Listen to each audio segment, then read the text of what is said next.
नमस्कार।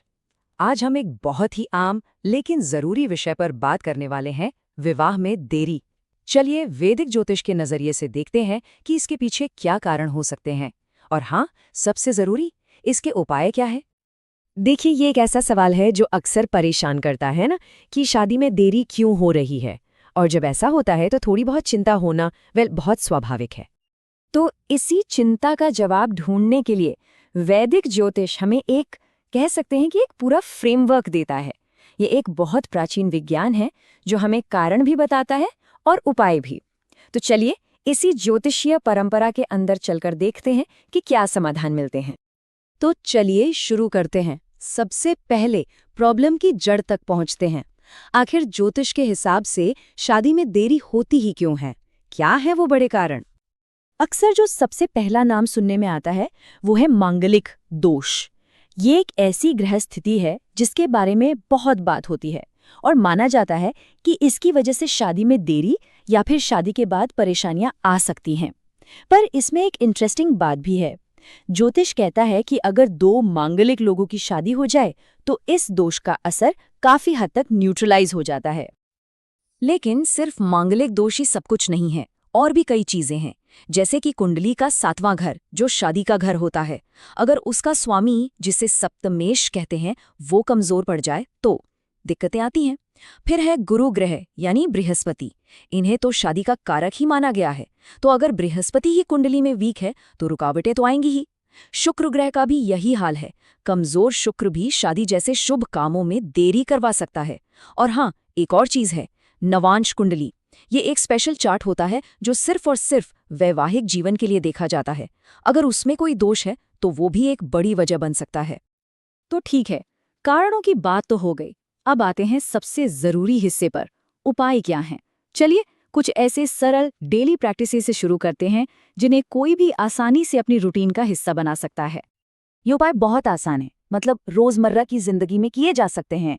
जैसे पीले कपड़े पहनना। पीला रंग गुरु ग्रह से जुड़ा है तो इससे उन्हें बल मिलता है। रोज दुर्गा सप्तशती से अर्गला स्तोत्रम का पाठ करना एक बहुत शक्तिशाली उपाय माना गया है। खाने में थोड़ा सा केसर इस्तेमाल करना। और एक बहुत ही जरूरी बात, हमेशा अपने बड़ों का सम्मान करना, उनसे आशीर्वाद लेना। गुरुवार के दिन नहाने के पानी में बस एक चुटकी हल्दी मिला लेना, या बिस्तर के नीचे का हिस्सा साफ रखना, वहां कोई लोहे का सामान या कबाड़ न हो। ये छोटी छोटी आदतें हैं, लेकिन कहते हैं कि इनका असर बहुत गहरा होता है। गुरुवार के लिए एक और खास उपाय है जो सीधे सीधे बृहस्पति ग्रह को मजबूत करने के लिए है। करना बस इतना है कि आटे के 2 पेड़े या लोई बनानी है, उसमें थोड़ी सी हल्दी, थोड़ा गुड़ और थोड़ी चने की दाल मिलानी है और फिर इसे किसी गाय को खिला देना है। बहुत सरल है ना? अब जब भी किसी काम में बाधा आती है तो सबसे पहले किसे याद किया जाता है? बिल्कुल, विघ्नहर्ता गणेश जी को।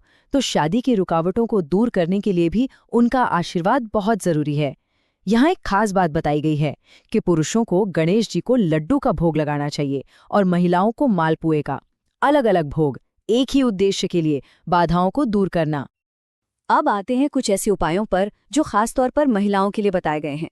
जैसे गुरुवार के दिन एक हल्दी की गांठ को पीले कपड़े में लपेटकर अपने तकिए के नीचे रखना।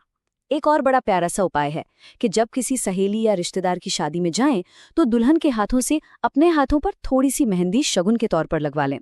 भगवान शिव पार्वती की पूजा तो है ही, शिवलिंग पर कच्चा दूध चढ़ाना और हाँ, गौरी शंकर रुद्राक्ष धारण करना भी एक बहुत ही असरदार उपाय माना जाता है।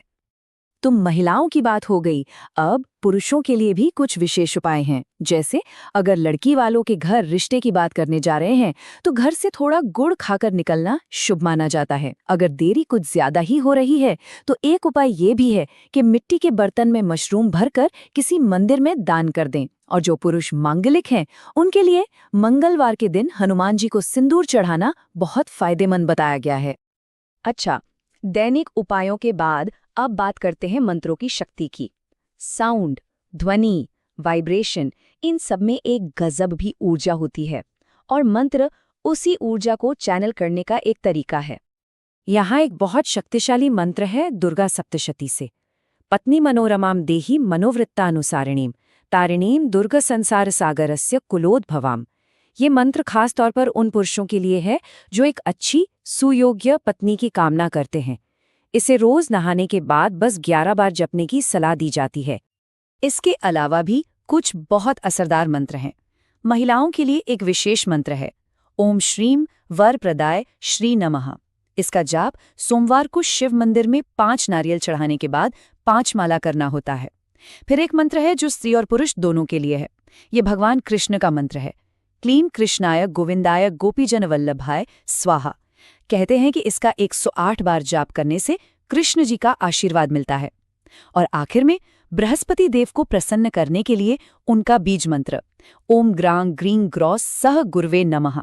हर गुरुवार को इसकी 5 माला करने से गुरु ग्रह की कृपा मिलती है और रुकावटें दूर होती हैं। मंत्रों के बाद अब बात करते हैं व्रत की। उपवास रखना ये सिर्फ भूखे रहना नहीं है, बल्कि ये एक तरह का आध्यात्मिक अनुशासन है, एक संकल्प है। विवाह की कामना के लिए 3 व्रत बहुत महत्वपूर्ण माने गए हैं। पहला है बृहस्पतिवार का व्रत। ये खासतौर पर महिलाओं के लिए बहुत शुभ माना जाता है, क्योंकि इससे गुरु ग्रह प्रसन्न होते हैं। दूसरा है 16 सोमवार का व्रत। ये तो शायद सबसे प्रसिद्ध व्रतों में से एक है। भगवान शिव को समर्पित ये व्रत स्त्री पुरुष दोनों के लिए बहुत असरदार माना गया है। और तीसरा है वैभव लक्ष्मी व्रत। ये शुक्रवार को माँ लक्ष्मी के लिए रखा जाता है, ताकि एक अच्छा जीवन साथी मिले और जीवन में समृद्धि भी आए। तो इतने सारे कारणों और उपायों को जानने के बाद आखिर में एक सवाल मन में जरूर उठता है कि क्या हमारी आस्था, हमारे कर्म सच में हमारे भाग्य पर असर डाल सकते हैं? क्या ये सब मिलकर किस्मत की लकीरों को एक नई दिशा दे सकते हैं? शायद इस सवाल का जवाब हर किसी को अपने विश्वास और अपने अनुभव से ही मिलता है।